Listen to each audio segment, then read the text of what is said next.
మొహమ్మద్ ఇస్మాయిల్ భాయ్ Congress district local director మాట్లాడుతున్నాను. గడిచిన 2 రోజుల నుంచి మనం చూస్తున్నాం, తెనాల్లో మా ముస్లిం సోదరులు వ్యక్తిగతంగా నా పేరుని ఉచ్చరిస్తా జామియా మసీదు గురించి వివరిస్తూ నేనేదో వాళ్ళకు అడ్డం పడుతున్నానని, వాళ్ళ కమిటీలు వేయడానికి నేను సహకరించట్లేదని పెద్దలు ఎవరైతే గౌరవనీయులు ఆలపాటి రాజు గారు ఉన్నారో, అదేవిధంగా మంత్రి గారు, అదేవిధంగా ఎంపీ గారికి నేను ఎగ్నెస్ట్గా వెళ్తున్నానని వివిధ మాధ్యమాల్లో మీడియా ద్వారా ప్రజలందరికీ వాళ్ళు వివరించడం జరిగింది.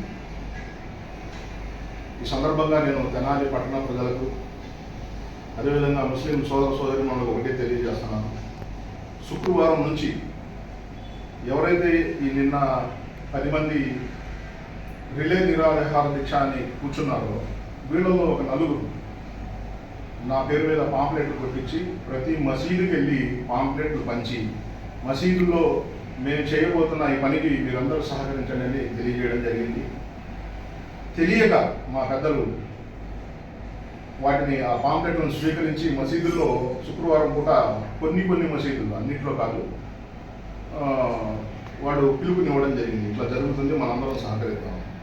కానీ ఎప్పుడైతే ఆ సబ్జెక్టు మీద వాళ్ళకి అవగాహన వచ్చిందో, వాళ్ళ పెద్ద ఎవరైతే ఉన్నారో వాళ్ళకు వివరించినప్పుడు వీళ్ళందరూ కూడా మనం వీళ్ళకు సహకరించకూడదని నిర్ణయం తీసుకొని నిన్న ఏదైతే రిలే నిరాహార దీక్ష జరిగిందో ఆ దీక్షలో పాల్గొనకుండా ఆగినందుకు మత పెద్దలందరికీ కూడా, తెనాలిలో ఉన్నటువంటి ఇమాం మౌజన్లకు, ముతవల్లీలకు, అదేవిధంగా ఆ పేటలో ఉన్న ముస్లిం, ఈ రిలే నిరాహార దీక్షలో ఏ పేటలో అయితే మసీదు ఉందో ఆ మసీదు పెద్దలు ఎవరు కూడా ఈ నిరాహార దీక్షలో పాల్గొన్నందుకు వాళ్ళందరికీ కూడా నేను మనస్ఫూర్తిగా ధన్యవాదాలు తెలియజేస్తున్నాను.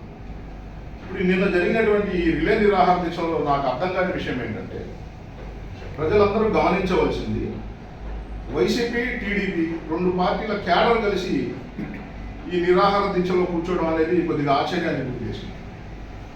ఎందుకంటే ఉదయం 9 గంటలకు స్టార్ట్ అవ్వాల్సిన నిరాహార దీక్ష, రిలే నిరాహార దీక్ష 12 గంటలకు ఎప్పుడో స్టార్ట్ అయింది. అది కూడా వివిధ మాధ్యమాల్లో రండి అని పెట్టినప్పుడు వైసీపీ క్యాడర్ ఒక 5, 6 వచ్చిన తర్వాత వీళ్ళు స్టేజ్ ఎక్కడం జరిగింది. నా క్వశ్చన్ ఏంటంటే, వైసీపీ వాళ్ళు చేసిన క్యాడర్, నాయకులు కాదండి, క్యాడర్, వైసీపీ క్యాడర్కి టీడీపీ వాళ్ళు లొంగారా, లేదా టీడీపీ క్యాడర్కి వైసీపీ వాళ్ళు లొంగారా, లేదా ఇద్దరు కలిసి రాజకీయ ప్రయోజనం ఏదైనా పొందుదాం అనే ఉద్దేశంతో ఒక వేదిక మీదకి వచ్చారా తెలియజేయాలి ప్రజలకనే ఈ సందర్భంగానే తెలియజేస్తున్నాను. ఇదే కాక ఎప్పుడైతే మేము వక్ఫ్ తీసుకున్నామో జామియా మస్జిద్ని, ఎందుకు తీసుకున్నామని వివరణ ఇస్తున్న సందర్భంగా గుంటూరు నుంచి తబ్లీగ్ జమాత్ వాళ్ళని చెప్పి ఒక 250 మంది నుంచి రావడం జరిగింది. వాళ్ళు వచ్చి నన్ను ఆ మసీదులో ఏం బ్లేమ్ చేశారంటే, ఇతను షూరా జమాత్ని చెందిన వ్యక్తి, అందుకనే మన మసీదుని ఆక్రమిస్తున్నాడు అని చెప్పి నా మీద ఎలిగేషన్ వాళ్ళు ఆరోజు చేయడం జరిగింది. నేను ఈ సందర్భంగా అడుగుతుంది ఏంటంటే, తెనాలి పట్టణ ముస్లిం సోదరి ఇవి 2 జమాతులు వేరైనప్పుడు ఈ జమాత్కు సంబంధించిన మసీదు పెద్ద అయినటువంటి ముతవల్లి అయినటువంటి ప్రస్తుత వ్యక్తి ఇందులో ఈ ధర్నాలో ఇద్దరు ఒకటిగా ఎట్లా పాల్గొన్నారు, ఎందుకు పాల్గొన్నారు అంటే నాకు అర్థమవుతుంది ఏంటంటే, వాళ్ళ స్వప్రయోజనాల కోసం పార్టీలు కానీ జమాతులు కానీ వీళ్ళు చూడరు. కాబట్టి ప్రజలందరూ కూడా ఈ విషయాన్ని గ్రహించాలని సందర్భంగానే తెలియజేస్తున్నారు. అదేవిధంగా ఏదైతే దీక్ష వీళ్ళు చేపట్టారో, నేను చాలా దీక్షలు స్వాతంత్రం రాకముందు ముస్లిం పెద్దలు చేసిన దీక్షలు చరిత్రలో చదువుకున్నప్పుడు ప్రాణాలు ఏ విధంగా అర్పించారనేది చదివి ఉన్నాము, వివిధ సినిమాల ద్వారా చూస్తున్నాము. అదేవిధంగా సిఏఏ, ఎన్ఆర్సీకి అగెనిస్ట్గా ముస్లిం మహిళలు ఏ విధంగా ఢిల్లీలో ధర్నాలో పాల్గొన్నారో చూస్తున్నాం. అదేవిధంగా ఏ విధంగా జనసేన కార్యకర్తలు పవన్ కళ్యాణ్ గారి వెంట రైతుల కోసం ధర్నాలు పాల్గొన్నారో చూస్తున్నాం. ఇదేందో స్క్రిప్టెడ్ దీక్షలాగా 12 గంటలకు స్టార్ట్ అయిన దీక్ష 3 ముగిసింది.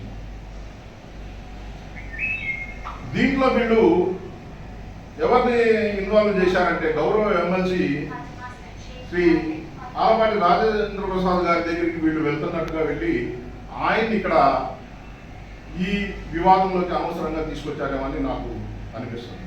ఎందుకంటే మీరిచ్చినా సరే ఆయన తీసుకోవట్లేదని అనే అపవాదం వాళ్ళు నా మీద చేశారు. వాళ్ళు నాకు 23/6/2025 ఒక రిప్రజెంటేషన్ తెచ్చి ఇవ్వడం జరిగింది. ఇక్కడ ఏం రాసింది చూడండి. మహారాజశ్రీ గౌరవనీయుల మాజీ మంత్రివర్యులు మరియు ఉమ్మడి జిల్లా ఎమ్మెల్సీ వారి దివ్య సముఖనాలు అంటే ఆయనకు వాళ్ళు రిప్రజెంటేషన్ ఇస్తున్నట్టు ఇది ఇచ్చింది. నాకు కూడా తెచ్చి వీళ్ళు ఇచ్చారు. ఈ ఇచ్చిన వాళ్ళలో 9 మంది మెంబర్లు ఇస్తే 5 ఒకే కుటుంబానికి చెందినవాళ్ళు.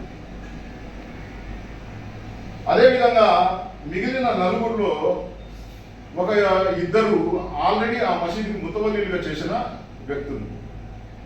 అదేవిధంగా మిగతా 2 అదే మసీదుకి కమిటీలో సభ్యులుగా వ్యవహరించిన వాళ్ళు. ఎప్పుడైతే ఒకే కుటుంబం నుంచి ఇంతమంది వస్తారో అదేవిధంగా వ్యక్తుల అనుమతులు లేకుండా కమిటీ వేయండి అని నా దృష్టికి తెచ్చినప్పుడు దీన్ని నేను ఏ విధంగా కన్సిడర్ చేస్తాను?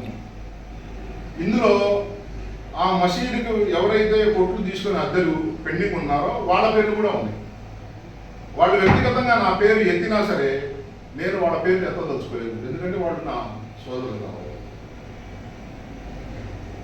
ఎవరైతే మసీదుకు కట్టవలసిన అద్దెలు పెండింగ్ ఉన్నాయో ఆ పెండింగ్ డబ్బులు కట్టకుండా అసలు మసీదుల్లో కొట్లు ఉన్న వాళ్ళకి కమిటీలో వేసే అధికారం చట్టంలో లేదు, వక్ఫ్ చట్టంలో లేదు. ఎవరైతే ముతవల్లిగా ఉంటారో అతను కొట్లు నిర్వహించడానికి అవకాశం లేదు.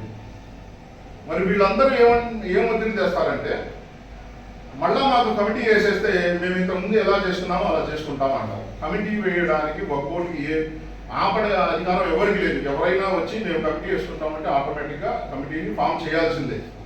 అయితే వాళ్ళు వివాదాలకు దూరంగా ఉండాలి. ఏ విధమైనటువంటి బాకీ వక్ఫ్ సంస్థకు ఉండకూడదు. అదేవిధంగా ఏ సంస్థకైతే మీరు నన్ను కమిటీలో వేయండి అంటున్నారో ఆ సంస్థలో మీరు ఏ విధమైనటువంటి కొట్లు కానీ లేదా ఆ సంస్థకు సంబంధించిన పొలాలు కానీ ఇవేవి కూడా మీ చేతిలో ఉండడానికి వీల్లేదు. అవి చట్టరీత్యా ఎవరైనా వేసిన కమిటీలో దాన్ని వెంబడే కోర్టు స్టే ఇస్తుంది. ఆ కమిటీ ఆగిపోయింది. కాబట్టి ఈ సందర్భంగా ఒకటే తెలియజేస్తున్నాను. మా పెద్దలు నేను గౌరవించే ఎమ్మెల్సీ ఆలపాటి రాజేంద్ర ప్రసాద్ గారి దగ్గరికి వీళ్ళు వెళ్ళి చెప్పిన తర్వాత ఆయన చాలా హుందాగా చాలా గౌరవప్రదంగా మీరు నాకు నెలకు సమయం ఇవ్వండి నేను చేస్తానన్నందుకు నేను మనస్ఫూర్తిగా ఆయనకు ధన్యవాదాలు తెలియజేస్తున్నాను. ఈ మీడియా ముఖంగా ద్వారా ఆయన నేను ఒకటే విన్నవించుకుంటాను. వీళ్ళందరూ కూడా ఎవరైతే వస్తున్నారో వీళ్ళు ఆ సంస్థకు బాకీ పడ్డ వాళ్ళు ఉన్నారు.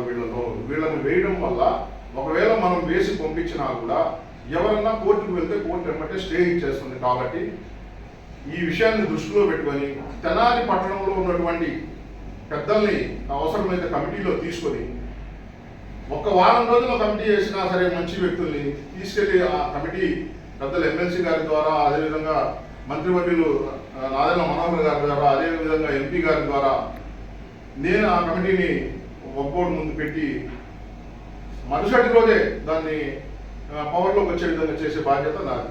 ఎందుకంటే నేను ఏ లీడర్కి కూడా వ్యతిరేకం కాదు, ఎవరికి ఏ కార్యకర్త కూడా నేను వ్యతిరేకంగా చెయ్యను.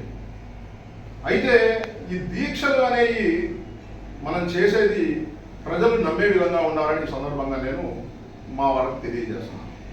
ఈ దీక్ష జరుగుతున్న సందర్భంలో పొలకలూరు నుంచి ఒక ఆయన వచ్చాను, నేను 20 మందిని వేసుకొని వచ్చాను, మన చేతిలో ఉన్నటువంటి సంస్థలు ఇట్లా వక్ఫ్ చేతిలోకి వెళ్ళిపోతే మనం ఇదే ఇబ్బంది ఎదుర్కోవాల్సి వస్తుంది అని చెప్పి నేను వచ్చానండి అని ఆయన ఆ వ్యక్తి కూడా నాకు తెలియదు, ఆయన పేరు కూడా నాకు తెలియదు. కానీ ఆ వీడియో నేను చూశాను.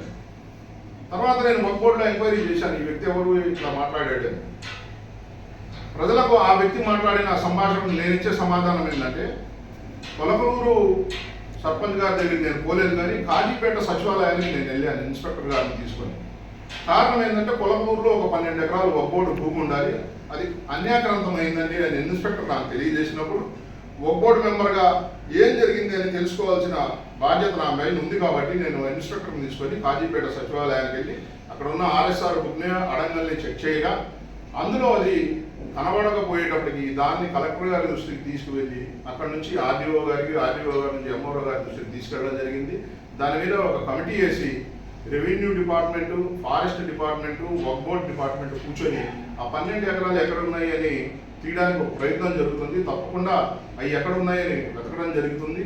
అవి ఒకవేళ ప్రజలకు ఏదన్నా ప్రభుత్వం తరఫు నుంచి పంచి ఉంటే మాకు రావాల్సింది మా 12 ఎకరాలను వేరే ఎకరాలను చూపించండి అని నేను డిమాండ్ చేయడం జరిగింది. తప్పితే ఆ 12 ఎకరాలు వేరే వాళ్ళ చేతిలో ఉంటే లాక్కునే ప్రయత్నం అయితే ఒక్కోటి చేయదు. అయితే ప్రభుత్వం నుంచి మాకు రావాల్సిన నష్టపరిహారాన్ని మాత్రం కంపల్సరీగా అడుగుతుంది. అదేవిధంగా ఈ పొలకలూరులో ఎవరైతే ఈ వ్యక్తి నేను వచ్చి 20 మందిని తీసుకొచ్చానన్నాడో, ఇతను ఏమన్నాడంటే మా మీదకి ఒకసారి ఇట్లానే వక్ఫ్ బోర్డు వాళ్ళు వస్తే మా సంఘం వాళ్ళు వెళ్ళి ఇవన్నీ మా ప్రాపర్టీలు, మీకు వక్ఫ్ బోర్డుకి సంబంధం లేదు అని మేము చెప్పిన తర్వాత మా దగ్గరికి ఎవరు రావాలేదు, ఇక వాటిని మేమే చూసుకుంటున్నామని చెప్పడం జరిగింది. వాస్తవంగా పొలకలూరులో వక్ఫ్ ప్రాపర్టీ చాలా ఉంది. అది ఏమిటి ఎంత అనేది రాబోయే రోజుల్లో వక్ఫ్ బోర్డు నుంచి ఇన్స్ట్రక్టర్ గారు వచ్చి అది మొత్తం ఎంక్వైరీ చేస్తారు. చట్ట ప్రకారం ఏదైతే వక్ఫ్ బోర్డుకి సంబంధించిన భూములు ఉంటాయో ఆయన కనుక లెక్కలు సక్రమంగా చూపించి ఏమేమి వసూలు చేశాడు, ఎంత మిగిల్చాడు, ఈ మిగిల్చింది అకౌంట్లో ఉందా లేదా, ఇవన్నీ కూడా వాళ్ళు అడుగుతారు. అడిగినప్పుడు లెక్కలు సక్రమంగా చూపిస్తే ఆయన చేతిలోనే అవి కంటిన్యూ అవుతాయి. దానికి కట్టాల్సిన వక్ఫ్ ఫండ్ని కట్టేస్తే ఏ విధమైనటువంటి వివాదం లేకుండా అక్కడ అది పరిష్కరించబడుతుంది. అలా కాకుండా ఆయన ఇంతకుముందు చెప్పినట్టు మేము మా సంఘం వాళ్ళం మేము చూసుకుంటామంటే వక్ఫ్ ప్రాపర్టీ ఎవరిది కాదు. వక్ఫ్ ప్రాపర్టీ ఇప్పుడు ఉన్న ఏ ఒక్కరిది కాదు. మీరు చూసుకోవడానికి మీరు చేసుకోవడానికి ఇక్కడ ఏ విధమైనటువంటి అవకాశం లేదు. దానికంటూ ఒక చట్టం ఉంది. ఆ చట్టం ప్రకారం మాత్రమే ప్రతి ఒక్కటి జరుగుతుందని ఈ సందర్భంగా తెలియజేస్తూ, వ్యక్తిగతంగా నన్ను బ్లేమ్ చేసి వ్యక్తిగతంగా నా పరువును నష్టం కలిగించాలని చూసిన మీ అందరికీ కూడా నేను మరొకసారి చెప్తున్నాను, మీకేమన్నా జనసేన పార్టీ నుంచి ఇస్మాయిల్ బేగ్ మైనార్టీలో ఎదుగుతాడు, మైనార్టీ లీడర్ అవుతాడనే భయం ఉంటే ఈ వీడియో సమక్షంలో చెబుతున్నాను. నేను మైనార్టీలకి నాయకుడిగా ఎదగాలన్న ఉద్దేశం నాకు లేదు. ఎందుకంటే జనసేన పార్టీ ఒక కులానికో ఒక మతానికో నాయకుడిని తయారు చేయదు. నాకు వక్ఫ్ బోర్డులో డైరెక్టర్గా ఇచ్చారు కాబట్టి మాత్రమే ఆ వక్ఫ్ బోర్డు ఆస్తుల గురించి, ముస్లింల బాగోగుల గురించి నేను చూస్తున్నాను. యాజే జనసేన పార్టీ డిస్ట్రిక్ట్ వైస్ ప్రెసిడెంట్గా జిల్లా మొత్తం నా గురించి మీరు ఎంక్వైరీ చేసుకుంటే ఏ వర్గమైనా సరే, ఏ కులం వాళ్ళైనా సరే, ఏ మతం వాళ్ళైనా సరే నా గురించి పాజిటివ్గానే చెప్తారు కానీ నెగిటివ్గా చెప్పాలని తెలియజేస్తూ, నిన్నటి జరిగినటువంటి ఈ రిలే నిరాహార దీక్ష అనే ఒక నాటకాన్ని ఖండిస్తున్నాను.